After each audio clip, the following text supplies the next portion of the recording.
The conflict surrounding the Islamic Republic of Iran seems to have created a new reality full of unpredictability. So far, the decapitation strategy pursued by the United States and Israel has not produced the outcome many policymakers expected. Iran's newly appointed supreme leader, Mojtaba Ali Khamenei, is widely regarded as a hardliner with no apparent ambition to alter the course of the Islamic Republic, a development that could carry serious consequences for Iran's immediate neighbors, particularly at a time when some Gulf countries may not feel sufficiently protected by the United States. In the meantime, the official visit of the President of the European Council, Antonio Costa, to Azerbaijan, a first ever visit by an incumbent EU leader of this caliber, and the strong Turkey-Azerbaijan coordination in the face of the threat emanating from Iran have added to the overall intricacy of the regional power dynamics at play. These questions, alongside many others, including those concerning the wider international order, have been amongst the key themes discussed at the Baku Global Forum currently underway in the Azerbaijani capital. You're watching Context. I'm Walker Namashov, and today I sat down with the former president of Croatia, Ivo Josipovic, to hear his thoughts on all of this. President Ivo Josipovic, thank you very much indeed for accepting our invitation. I'm very grateful to you. It's my honor. Well, this conversation of ours, this interview, is taking place on the sidelines of the 13th version of Global Baku Forum, organized by Nizami Ganjavi International Center, also against the backdrop of massively consequential developments happening around the world. In particular, of course, in the context of developments in and around the Islamic Republic of Iran. Azerbaijani President Ilham Aliyev earlier this week received EU President, Mr. Antonio Costa. So many developments have happened. My question to you is very basic. What is the prevailing sentiment this year as long as this congregation is concerned?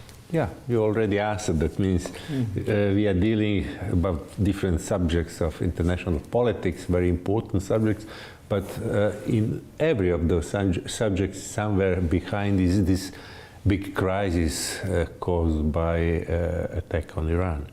Also, these events between Israeli and Palestinian as well. But we should not forget that there are also some other crucial places burdened by the war, like in Africa, especially in Africa, yes. But now everyone is now in fear what will happen. No one knows, I think. What is happening in the context of Islamic Republic of Iran is massively relevant to Azerbaijan, because this country was attacked in a drone attack. It was subjected to Iranian attack back on the 5th of March. And then EU President was here. Azerbaijan received support from many global and regional actors. What do you think should be the reaction of countries like Azerbaijan when facing such a challenge? So, as I know, the answer of Azerbaijan was really wise. That means Iran was warned not to do such breaches of international law, but at the same time your country offered humanitarian aid to poor people really suffering in Iran by attack of the United States and Israel. I think it's a very wise approach, and probably that is one of the important reasons why here we are in peaceful conditions. Mr. President, there are a number of legal questions regarding the legality of the actions taken against Iran by United States and Israel. For example, British Prime Minister Keir Starmer initially did not join the offensive strikes because advice he received from his lawyers was that there are massive problems regarding the legality. And what does this conflict, irrespective of its potential outcome, mean for the international legal order, which has been facing its challenges over the past years or even decades? In my opinion, one should not be a very big expert in international law to understand that it's really against the law. It's against the law. There was no legal reason that can be excused for the attack done by United States and Israeli. And it should be looked in the context of other policies of President Trump and the United States today. So, especially this attack, but also the other other issues by United States are destroying international order, definitely international order. United States is diminishing role of UN. Mm-hmm. Also, United States is leading international conventions, very important international conventions of different kind, and also leading international organization, many of them. So also treatment on weapon, different kind of weapon is also abandoned by United States, and that's not good for international legal order. So I think we are witnessing now complete questioning of international order, not only international order but international institutions and international law as well. So it looks that the United States decided to destroy everything that was built after the Second World War, and I think it's not good for the world, for humanity as well. Is it because the United States wants to create something new? That's the reason why they're destroying what is collapsing anyway? Or is there such a different intention behind this? It's very hard to analyze in the details because in some aspects the behavior of the President and the United States is unpredictable. You cannot always find what is really behind this, and it is probably the worst situation. So yes, President Trump is trying to build alternative institutions, but it's not accepted all around because the world will not or would not like to be just puppet in the United States hands. So it's not very good for the world, and I hope that the United States will in one moment be back to international institutions, to international agreements and international law in total. Mr. President, should we take for granted that you are not very optimistic about the prospects of border peace, which was launched on the 22nd of January in Davos, Switzerland, with the founding charter being signed on that date? Yeah, you know, because if important parties do not respect what's signed or do not expect international order, well-established international order, then we should be quite suspicious about what will happen in the future. So that was the reason I told you at the very beginning, no one knows really what will happen. There are different scenarios. There is, let's say, a relatively good scenario after all this that the war will stop by making some compromise from the parties, but there is also the worst scenario, it's a third world war. And it will be catastrophe for humanity and the whole world. Back to the point about border peace. You're a lawyer, you're specializing in the field of international criminal law. Yeah.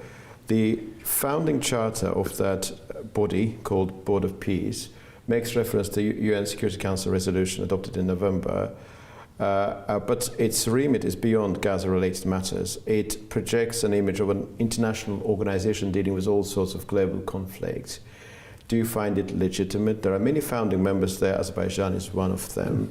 Do you feel it a UN-mandated organization or completely new international body with a different vision of the way of the manner in which things should be sorted out? I think at least it will be repaired international order, because obviously from ever international order and international law is not applicable in the same manner to big and strong countries as a small and relatively weak countries.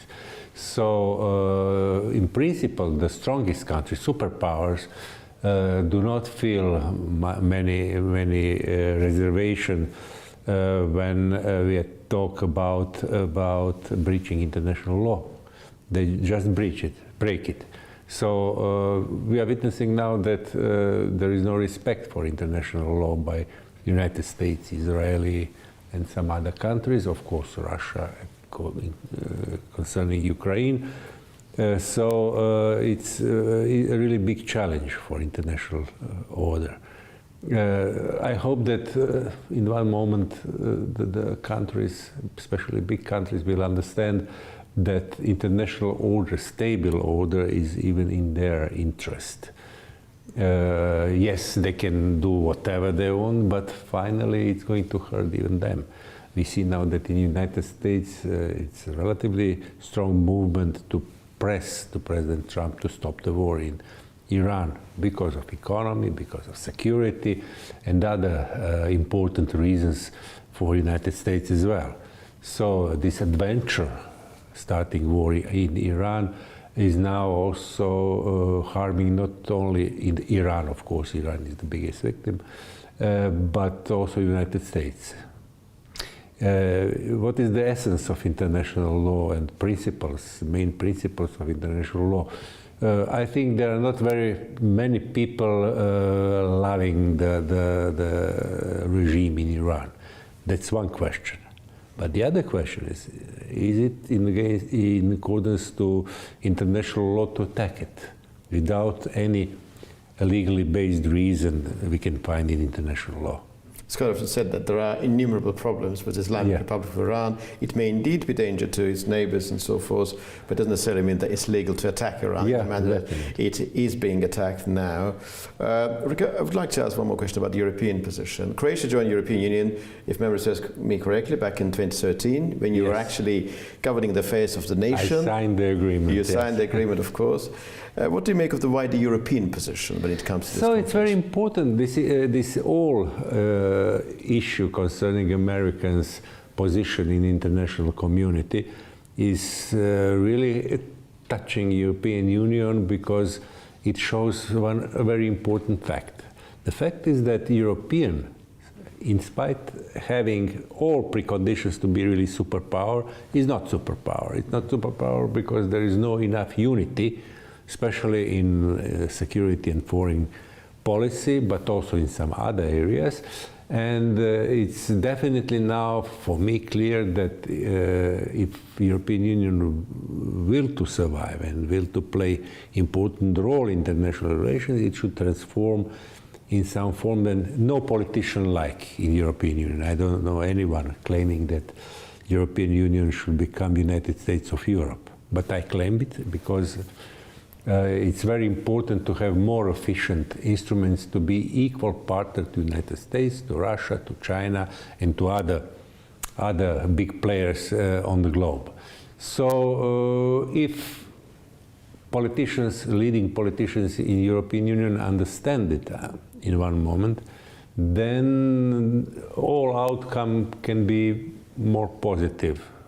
The war is not giving any, in principle, not giving any positive outcomes, but the only one can be the conscience that the European Union should transform to build institutions, strong European institutions based on democratic principles, and not to destroy present countries, no, but to transform itself to some kind of confederation or something like that. You believe in federal Europe, which is acting as a geopolitical bloc on a par with the United States.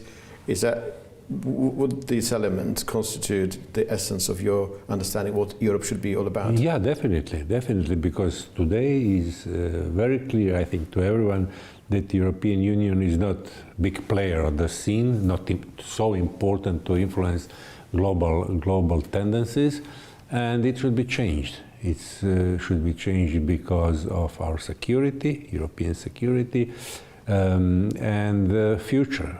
We should be partner, not just observer of what's going on. Recently, EU Commission President Ursula von der Leyen, while talking about Azerbaijani-Armenian peace process, compared what is presently happening between Azerbaijan and Armenia, which is based on, of course, connectivity, trade, to post-1945 Europe, saying that in the same way former enemies on the continent came together along the lines of Cold and Steel Alliance and so forth, Azerbaijan and Armenia now building their future on the basis of connectivity and trade. When you were president from 2010 to 2015, you were a strong advocate for good, constructive relations between Bosnia, Serbia, and your country. Definitely.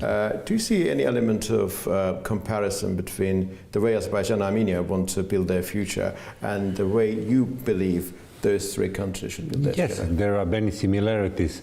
Of course, this reconciliation in Armenian And Azerbaijani case begins immediately after the war. Immediately. It was possible because especially President Aliyev, but also leadership in Armenia understood that the war is not resolving any problem, that cooperation is much more efficient to make their countries prosperity for their countries. So when I advocated reconciliation in our region, that was many years after the war. So it was not an easy task, and especially I had good relations with President Tadic from Serbia and of course leadership in Bosnia and Herzegovina, and visibly our relations were better. But unfortunately, no achievements in international politics is forever. So every leader and every future leaders should be engaged to keep peaceful policy and to make arrangements to rivals and especially our neighbors to make them permanent. That's very important. So I think it was very wise from Azerbaijan leadership, President Aliyev, not to misuse position of war winner, but to give the hand to neighbor and said, okay, we can work together. It will be good for you, it will be good for us. Because definitely it was clear that continuation of the war leads to new disasters. One of the extraordinary developments that have happened over the past few days was that after an Iranian drone attack at Azerbaijan's Nakhchivan airport, Azerbaijan and Armenian foreign ministers had a telephone exchange, considered a wide range of possibilities they could probably counteract the threat coming from Iran, which is extraordinary. Former enemies, current partner, although these two countries have not yet signed the peace deal on the initial date, now they're actually talking about how to deal with threat coming from Iran, which is an extraordinary, of course, development. Do you think this development, peace between Azerbaijan and Armenia, the logical conclusion of which will be Turkish-Armenian normalization, and bearing in mind the latest statement coming from EU Enlargement Commissioner Marta Kos about creating quadrilateral coordination mechanism involving Azerbaijan, Armenia, Turkey and EU, will make Azerbaijan and Armenia more Europe-oriented, so to speak? So definitely the future of every particular country should be in your hands, in hands of particular state. But from my point of view, this was a very good initiative. And being closer to European Union means to accept, firstly, values, some values. And the most important value of European Union is peace. Because European Union was and is the biggest peace project in the history.